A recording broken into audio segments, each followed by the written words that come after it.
विजय, विजय पवार, विजय बेटा, विजय are you listen me? विजय, हर्षित, हर्षित राठौर, हाँ विजय, हाँ ठीक है ठीक है ठीक है, क्लास स्टार्ट करते हैं, और लोग भी ज्वाइन हुए। अभिलाष पाठक, मनीष, तो हाँ सर, आ रही आवाज आ रही। हाँ ग्रुप में जरा शेयर कर दो क्लास के लिए,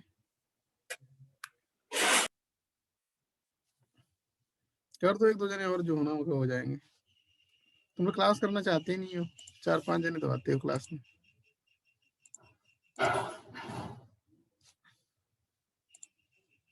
ठीक है, क्लास स्टार्ट करते हैं।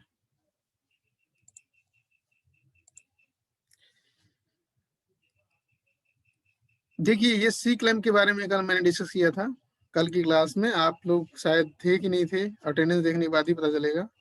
ये सी क्लैम्प है, ठीक है, ये होल्डिंग डिवाइस है। कोई ऑब्जेक्ट है आपके पास, मटेरियल है कोई, इसके बीच में रख करके होल्ड करेंगे। तो होल्ड कैसे होगा आपका? जब ये वाला जो कॉलर है, इससे फोर्स लगाएगा नीचे वाले वर्क मटेरियल पे, और नीचे से फोर्स आएगा, तो दोनों के बीच क्या होगा? कंप्रेसिव फोर्स होगा। जब कंप्रेसिव फोर्स होगा तभी कोई चीज होल्ड होगा। तो सी क्लैंप जैसे कैसे है, जैसे बेंच वाइस होता है, उसी तरह से है ये। बेंच वाइस आपने वर्कशॉप में देखा होगा, उसी तरह का है ये। तो ये क्या करते हैं, इसमें कोई भी मटेरियल है, कोई भी ऑब्जेक्ट है, मशीन मेंबर है, उसे होल्ड करके उस पर जो वर्किंग करनी होती है वो वर्किंग करते हैं।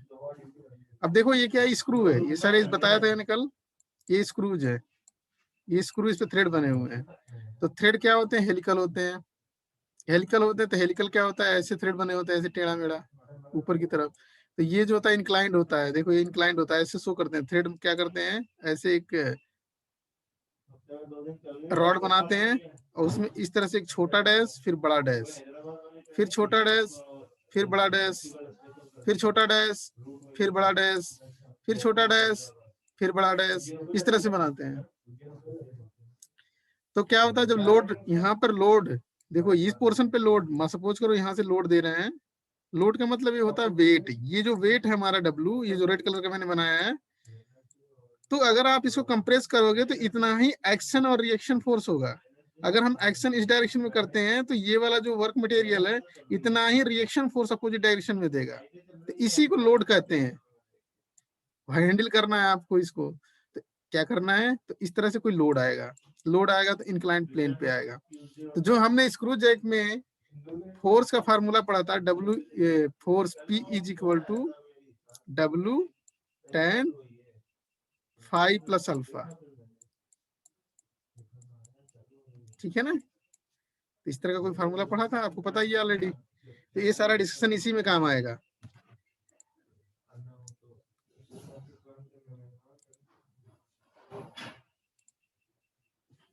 अब देखिए यहाँ पे थोड़ा स्लो चलेंगे, क्योंकि इसमें आपको थोड़ी बातें कम समझ में आएंगी। एक डिलीट करना है इसको। अब देखिए यहाँ पे, अरे मुकेश सर, थोड़ा सा सर अंदर बात कर ले। ये देखो, ये हमारा पूरा का पूरा क्या है, स्क्रू है, यहाँ से यहाँ तक का। अब इसमें लेंथ की बात करेंगे। इसकी लेंथ देखो, पहले देखो ये ऊपर फ्री टाइप की लेंथ लग रही है। यहाँ पे नट बना हुआ है, ये वाला पोर्शन जो रेक्टेंगुलर बना हुआ है, इसे नट है। इसके अंदर क्या है हमारा, ये स्क्रू आया हुआ है। तो ऊपर वाली को लेंथ कहेंगे L1, इसे कहेंगे L2, इसको कहेंगे L3। मैं क्लियर कर देता हूँ। ये पोर्शन आपका L1 होगा, यहाँ से यहाँ तक का। उसके बाद यहाँ से यहाँ तक का ये L2 होगा, और यहाँ से यहाँ तक का सपोज करते हैं सेंटर तक, ये L3 होगा। अब देखो लोड जो आ रहा है आपका, मान लो सपोज करो लोड यहाँ से आ रहा है या इधर से आ रहा है, लोड कहीं से भी जा सकता है। इधर से लोड मान लो कोई रिएक्शन फोर्स W हो रहा है। तो लोड क्या है? फोर्स है। लोड को फोर्स के बारे में आप बता सकते हो। तो हम क्या करेंगे, लोड मतलब ये जो लोड दिया, फोर्स दिया हुआ है, इसे मान लिया हमने WX, वेरिएबल है। क्यों वेरिएबल माना मैंने? सपोज किया अगर यहाँ पे कोई डेटम लिया और एक डायरेक्शन ये दिखाया और नीचे की तरफ x दिखाया, ठीक है ना? तो ये क्या होगा, लेंथ की वेरिएशन हो रही है। यहाँ पे L1 हो रहा है, L2 हो रहा है, L3 हो रहा है, इसलिए मैंने WX लिखा हुआ है। WX इसलिए लिखा हुआ है कि लोड में लोड क्या होगा, इस वाले पोर्शन पे अलग होगा, इस वाले पोर्शन पे अलग होगा, इस वाले पोर्शन पे अलग होगा। ठीक है, मतलब ये कहना चाह रहा हूँ कि लेंथ के अकॉर्डिंग लोड का डिस्ट्रीब्यूशन कैसा है। तो मैं डायग्राम ड्रॉ करूंगा इसमें। देखो ये लोड हो गया आपका WX,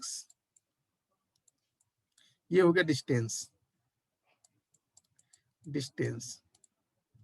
डिस्टेंस का मतलब ये है कि आपका जो स्क्रू है उस स्क्रू की लेंथ, ये L1 हो गया, ये L2 हो गई, नट वाला, ये नट है, ठीक है ना, ये नट है बेटा। नट के अंदर ये आपकी स्क्रू लगी हुई है, L2 हो गया और ये L3 हो गया। इस पोर्शन पे देखो, ये वाला जो पोर्शन है डाउनवर्ड पोर्शन है, लोड हमारा कोई भी अगर ये वर्क पीस रखा हुआ है यहाँ पे, इसी पे क्या होगा, लोड आएगा। लोड आएगा तो अपोजिट डायरेक्शन में एक फोर्स लगाएगा। तो देखो मैंने मान लिया यहाँ तक का लेंथ जो है यहाँ से यहाँ तक का लेंथ L1 है, यहाँ से यहाँ तक का लेंथ L2 है, और ये लेंथ इधर कहीं बीच में L3 है। देखो लोड कंप्रेसिव होगा, अगर टेंसाइल होगा तो जो डायग्राम बनाएंगे load versus length, load versus length का जो डायग्राम बनाएंगे यहाँ पे, तो देखो यहाँ पे कंप्रेसिव होगा, कंप्रेसिव तो नेगेटिव डायरेक्शन, इधर नेगेटिव होगा। देखो ये पता है आपको, ओरिजिन होता है, ओरिजिन से डाउनवर्ड जाएंगे तो नेगेटिव होगा, और ये क्या होगा, ऊपर पॉजिटिव होगा। तो सपोज करो ये ये W लोड लगा, तो W क्या है, डाउनवर्ड नीचे आएंगे। ये लेंथ देखो, ये यहाँ से यहाँ तक का जो लेंथ है, ये पूरा लेंथ, ये लेंथ जो हमारा है, इतनी ही दूर क्या है हमारा, स्क्रू फ्री है। यहाँ पे कंप्रेसिव ज्यादा होगा, कंप्रेसिव ज्यादा नहीं होगा, मतलब डायग्राम ड्रॉ करेंगे, क्योंकि लोड अगर किसी भी, जैसे मान लो आप एक कोई बीम है, इस पे कहीं लोड लगाते हो ये, ठीक है ना, तो लोड लगाते हो तो इसे कहते हैं कांस्टेंट लोड, ठीक है ना। ये सारे बीम पे यही लोड सेम जाएगा। अगर आप डायग्राम कोई ड्रॉ करोगे तो इस तरह से कोई रेक्टेंगल आएगा, ठीक है ना, यहाँ पे फोर्स P आ जाएगा, और फिर P ये जो फोर्स आएगा ये क्या होगा, यूनिफॉर्मली डिस्ट्रीब्यूट हो जाएगा, ठीक है ना। तो यहाँ से एक स्ट्रेट लाइन ड्रॉ कर दें, कोई कर्व नेचर नहीं आएगा, ठीक है, लीनियर डायग्राम का कोई क्वेश्चन नहीं बनेगा यहाँ पे। अब देखिए ये हो गया आपका W, ये हो गया लेंथ वेर WX वेरिएबल, इधर हो गया आपका X, ये हो गया L1 इधर, ये हो गया L2, इधर हो गया L3। कंप्रेस कर रहा है, देखो ये वाली लेंथ जो मिलती है L3 मिलती है, तो डाउनवर्ड डायरेक्शन में कितना, जितना लोड रहेगा उतना ही जाएगा, तो नीचे आ जाएंगे इतना ही, कितना, -W। फिर क्या होगा, यहाँ से यहाँ तक यूनिफॉर्मली डिस्ट्रीब्यूटेड होगा लोड, ऐसे इंक्लाइन नहीं जा सकते, तो सीधे आप आओगे बिल्कुल। फिर क्या होगा, यहाँ नट, ये देखो नट, और क्या है यहाँ पे आपका, नट के साथ साथ आपका ये भी बना हुआ है, क्या बोलते हैं, स्क्रू है। तो स्क्रू के साथ क्या होगा, यहाँ पर भी सेम डिस्ट्रीब्यूशन का होगा, सेम डिस्ट्रीब्यूशन। तो ये देखो यहाँ पे भी आगे की तरफ ऐसे बढ़ जाएंगे, ठीक है। इस पोर्शन पे कोई लोड नहीं आएगा, ठीक है ना, इस लेंथ पे, तो यहाँ से 0 हो जाएंगे हम। इस पोर्शन पे कंप्रेसिव लोड आएगा, माइनस करके -W, ये फ्री होगा, ये फ्री लेंथ होगा, इस पे नहीं आएगा, इस पे आएगा और इस पे आएगा। एक बार और मैं आपको बताता हूँ, लोड वर्सेस। अब इसमें अच्छा, अब देखिए यहाँ पे जो एक यहाँ पे थोड़ा मिस्टेक हो गया है, ये जो नट वाला पोर्शन का जो लोड है ये इस तरह से इंक्लाइंड जाएगा, ये पोर्शन नहीं होगा इधर, ये वाला नहीं होगा, इस तरह से। तो जो हमारा फोर्स और लेंथ की लेंथ, फोर्स वर्सेस लेंथ का जो डायग्राम है इस तरह से आएगा, L3 तक यहाँ तक यूनिफॉर्म होगा।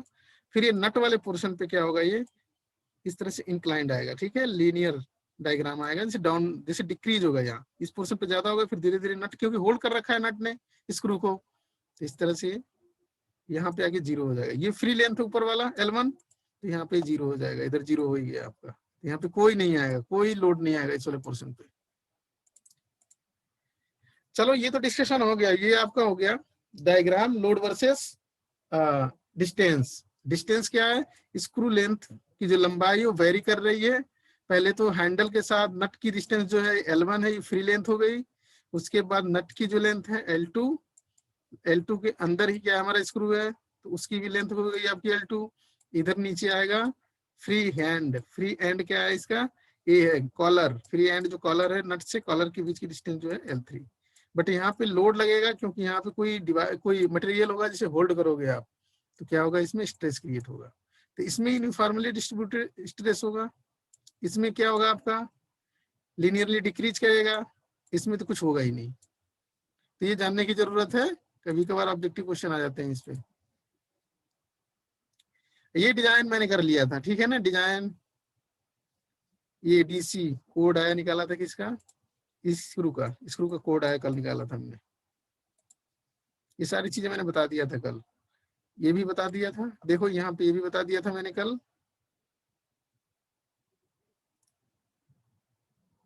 अब यहाँ पे बकलिंग चेक करना है। स्ट्रेंथ ऑफ मटेरियल में आपने पढ़ा है बकलिंग। जब क्या होता है कि लेंथ जो होता है हमारी, जो कॉलम होती है आपके पास, कॉलम में बकलिंग शुरू होता है, उसकी लेंथ ज्यादा होगी तो बकलिंग शुरू होगा। तो उसे कंडीशन हुई होते हैं कि लेंथ कितनी ज्यादा होनी चाहिए डायमीटर के रिस्पेक्ट में। तो ये हमारे पास पूरी की पूरी क्या है, स्क्रू थ्रेड है,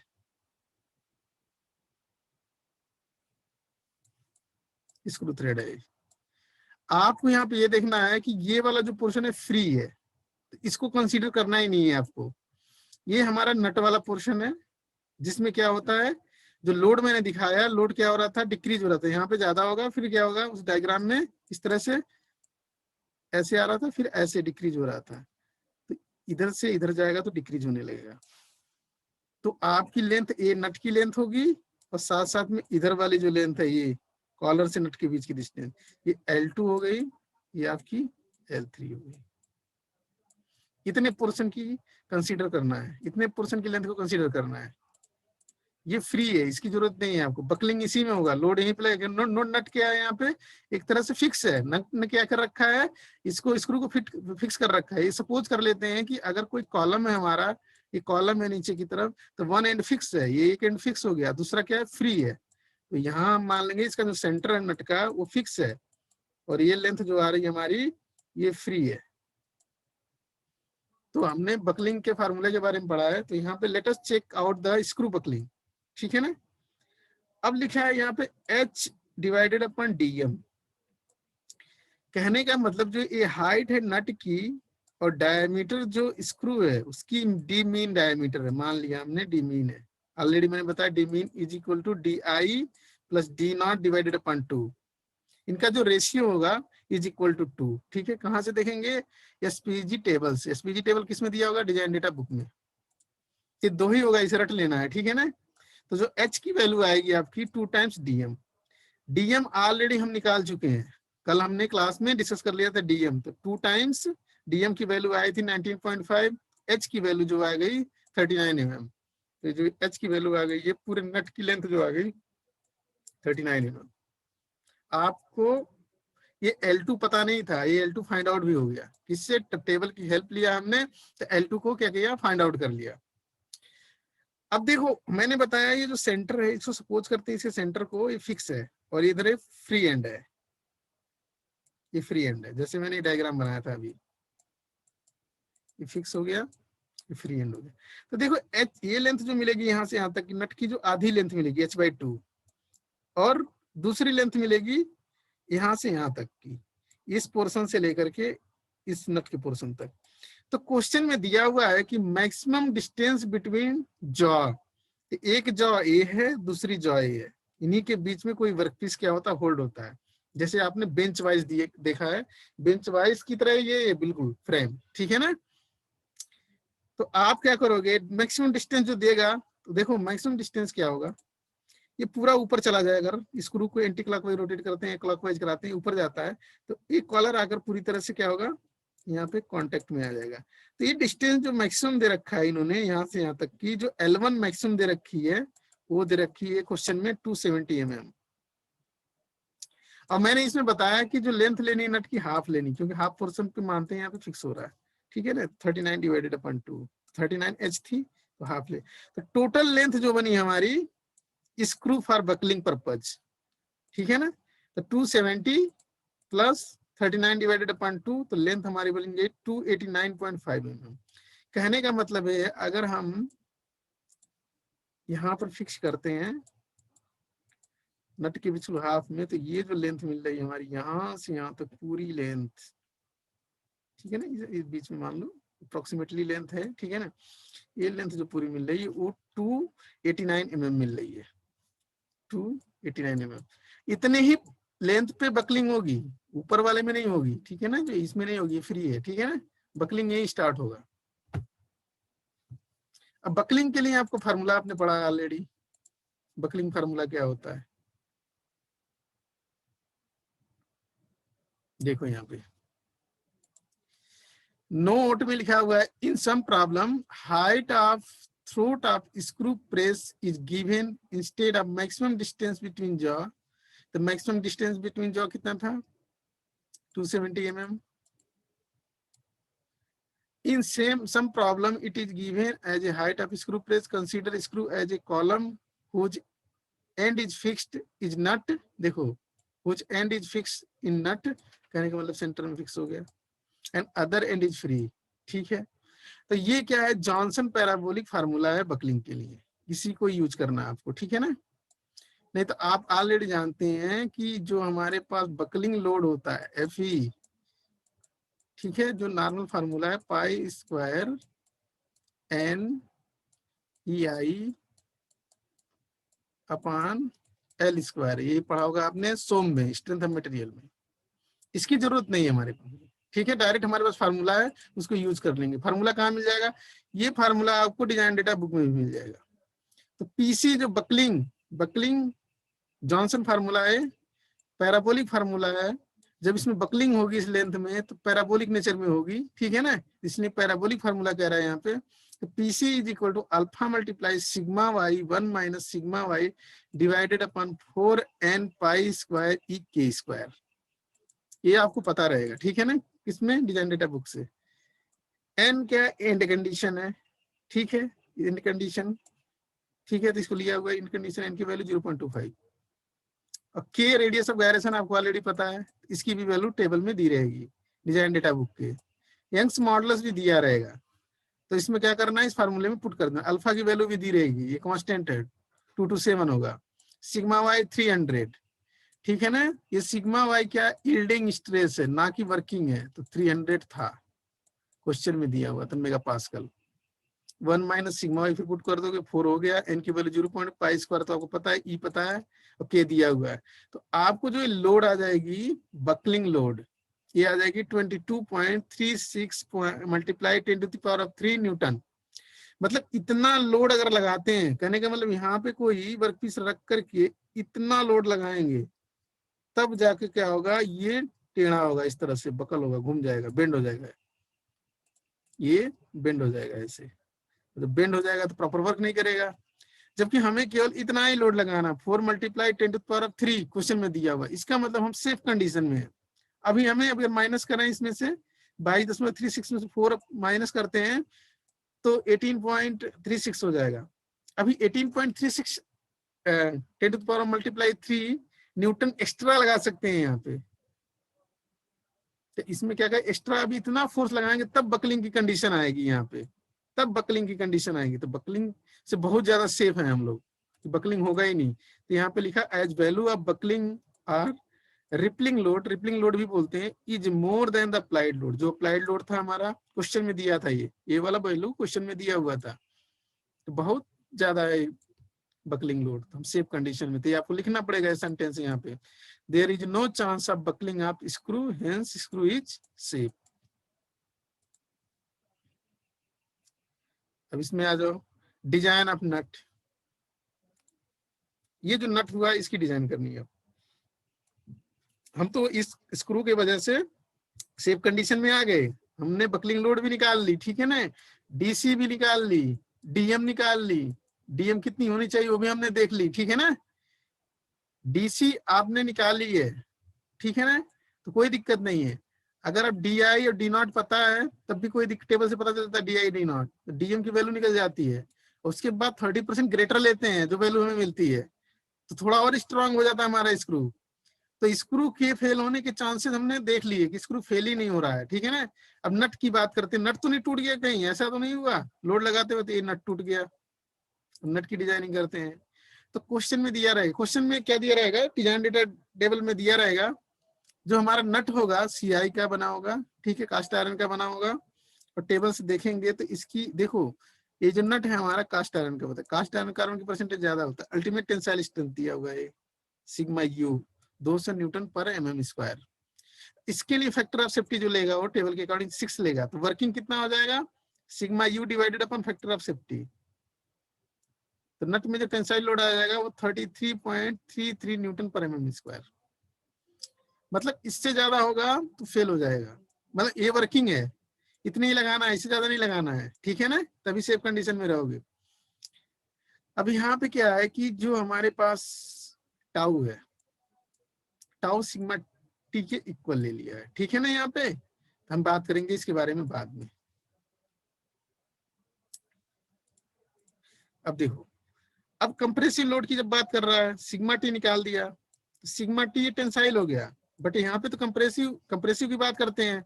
तो कंप्रेसिव की जब बात कर रहा है, sigma c compressive 2 times multiply sigma 2, तो 66 न्यूटन पर mm स्क्वायर।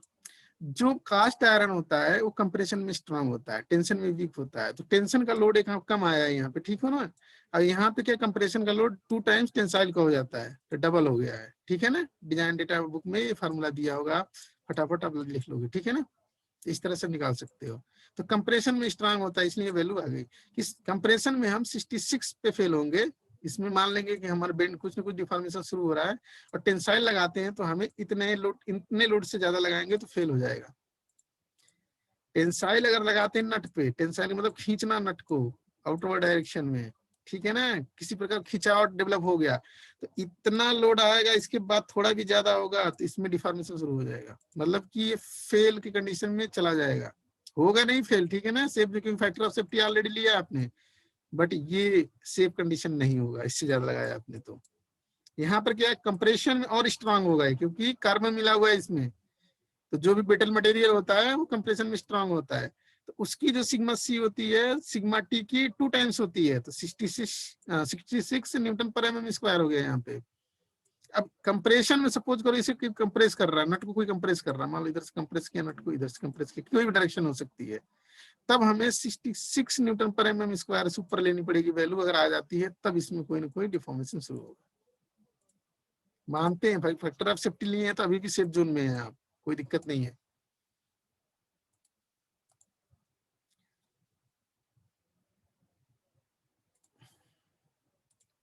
अब यहाँ पर देखो सिलेक्शन ऑफ बियरिंग स्ट्रेसेस, ठीक है ना, बियरिंग भी होता है, तो इसकी डिस्कशन कल करेंगे। बियरिंग स्ट्रेसेस क्या होते हैं, बियरिंग कहाँ कहाँ पे लगा हुआ है इसमें सी क्लैंप में। तो आप सारे लोग अटेंडेंस दे दीजिए। हाँ हेलो अभिलाष पाठक, अभिलाष अभिलाष, अब अटेंडेंस देते वक्त 11 हो गए, वैसे 8 थे, सो रहे थे क्या तुम लोग। अंशुल शर्मा, अंशुल, अभिलाष पाठक, अंशुल शर्मा, यस सर। कौन बोल रहा है, अंशुल, यस अभिलाष, एक बोलो, अभिलाष पहले बोलेगा। सर बोलिए। हाँ कुछ समझ में आया कि नहीं आया, क्या समझ में आया विलास तेरे को? पाठक। हाँ अभिलाष पाठक जी बताइए अब क्या समझ में आया आपको। ये सी क्लैंप है, बेंच वाइस की तरह, ये क्या समझ में आया, मैंने क्या क्या बताया, इसमें कुछ समझ में आया? वो सारी चीजें वही है पीछे जो पढ़ते आ रहे हैं। क्या समझ में आया बताओ, कुछ तो बताओ यार, कुछ भी बताओ, 1 पॉइंट बताओ, 2 पॉइंट बताओ, कुछ भी बताओ, क्या किया है मैंने इसमें, क्या चेक किया है।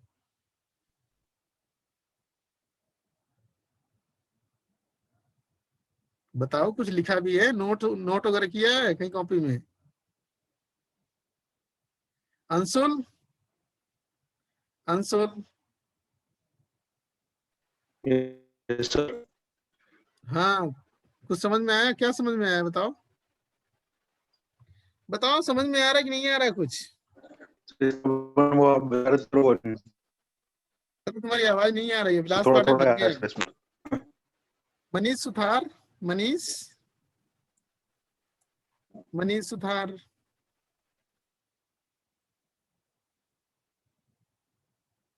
विनोद कुलारिया, विनोद।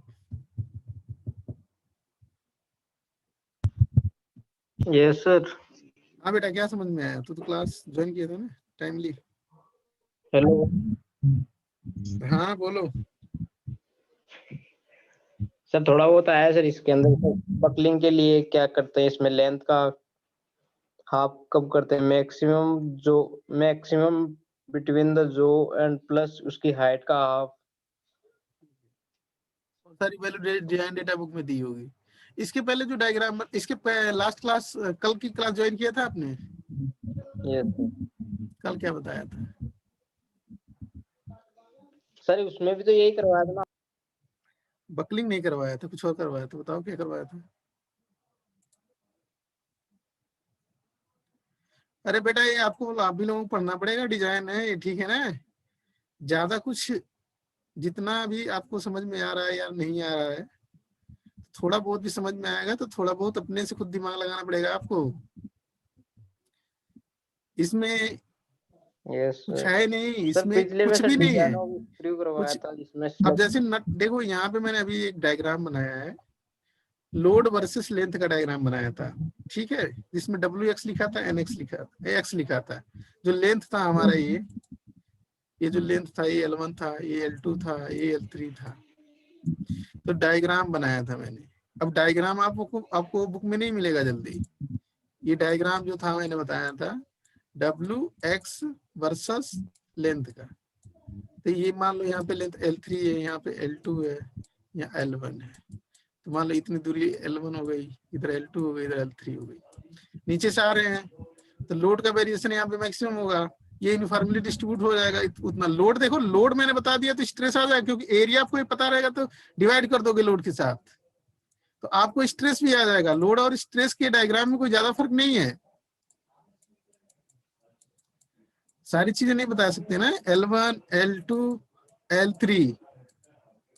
तो देखो यहाँ पे लोड जब लगाओगे तो लोड क्या होगा, ये ऐसा तो नहीं है यहाँ पे लगाओगे तो लोड 50 किलो न्यूटन है, तो यहाँ पे 3 किलो न्यूटन हो जाएगा।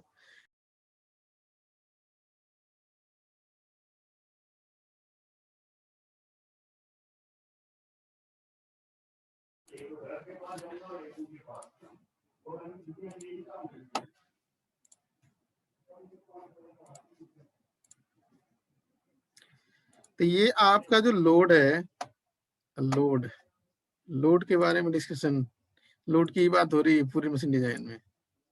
नेटवर्क की थोड़ी दिक्कत है। पार्टिसिपेंट आप लोग, हाँ मनीष की कौन सा? Vinod Vinod Vinod Vinod yes sir. कुलारिया। हाँ, यस सर। क्या नेटवर्क नहीं आ रहा क्या? तुम्हारे यहाँ नेटवर्क नहीं आ रहा क्या? हेलो। Yes sir. कह रहे हैं ये जो सर लेंथ हमें मिला था, ये लेंथ सर L1 कम आ रहा है सर। कम आ रहा है, ये L2 ये L3। देखो बताएं, कुछ न जानने से अच्छा होता है कि कुछ जान लो चीजों को, ठीक है ना? कुछ न जानने से अच्छा होता है कुछ जानना चाहिए। तो ये आपको जानना पड़ेगा। जानना क्या है? जानकारी लेनी पड़ेगी। तो ये लोड हो गया आपका, ये लेंथ का वेरिएशन हो गया, L1 L2 L3। कुछ करना नहीं है, सिंपल है। ये डायग्राम बना दोगे तो आपकी थ्योरी कंप्लीट हो जाएगी। इसकी सीक्लम की थ्योरी आती है। तो L3 लोड यहाँ पे कंप्रेसिव लगेगा तो नेगेटिव डायरेक्शन में जाएगा, ठीक है? अब एक पूरे लेंथ पे यूनिफॉर्मली डिस्ट्रीब्यूट होगा लोड, यहाँ तक। ये नट वाला पोर्शन है। जब कोई चीज होल्ड करते हो ना, तो होल्ड करने के बाद क्या होता है, एक तरह फिक्स की तरह हो जाता है। इसमें क्या होगा, कोई चीज होल्ड करते हो तो सपोज करो अगर कोई आगे की रॉड हाथ में होल्ड किया तो ऊपर की तरफ कोई झटका दे रहा है, तो जो ऊपर का पोर्शन आपके हैंड का है उसमें वाइब्रेशन होगा, पर नीचे वाला जो पोर्शन है आपका उसमें वाइब्रेशन नहीं होगा। तो इसी तरह से क्या होगा, यहाँ पे वो जो लोड है उसकी इफेक्ट क्या होगी, यहाँ पे जीरो हो जाएगी। और ये फ्री लेंथ है, यहाँ पे कोई लोड नहीं आएगा। बेंच वाइज जब भी यूज करोगे आप, जाना देखना बेंच वाइज वर्कशॉप में, इस तरह के बेंच वाइज में इसी तरह का कॉन्सेप्ट होता है। क्लैंपिंग होती है वहां पे, आप वर्क पीस को होल्ड करा करके उस पे क्या करते हो, आप ग्राइंड करते हो। ग्राइंड किससे करते हो? चीजल से करते हो, ठीक है ना? फ्लैट चीजल से करते हो। तो इस तरह की कॉन्सेप्ट इसमें बताई गई है। ठीक है ना, मैंने नहीं बताई, मैंने रिसर्च नहीं किया, मैंने बुक में पढ़ा तो आपको बता रहा हूँ। ये मत सोचना कि ये रिसर्च हो रहा है, ठीक है। तो ये जिस तरह से प्रोफेसर ने बताई है, जिस तरह से साइंटिस्ट ने बताई है, उसी तरह का बिहेवियर हम देख पाएंगे। उसके अलावा कोई बिहेवियर नहीं बता सकते।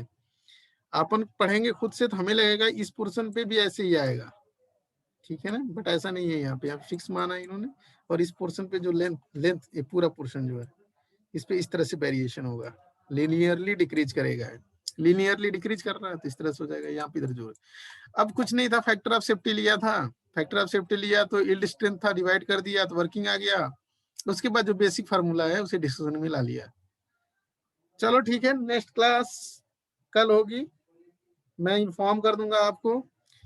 और ज्यादा से ज्यादा लोग प्रेजेंट होने से दिक्कत हो जाएगी उनको, क्योंकि ये टफ पोर्शन है, बुक में दिया नहीं है, ये आपके बुक में है नहीं।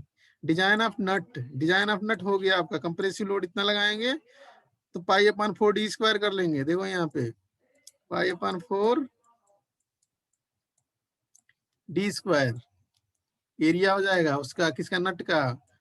पी यहाँ आ जाएगा, सिग्मा सी यहाँ आ जाएगा, और ये लोड पता है, सिग्मा सी पता है आपको, डीसी आ जाएगा, फाइंड आउट हो जाएगा। चलो thank you all of you, next class कल होगी आपकी।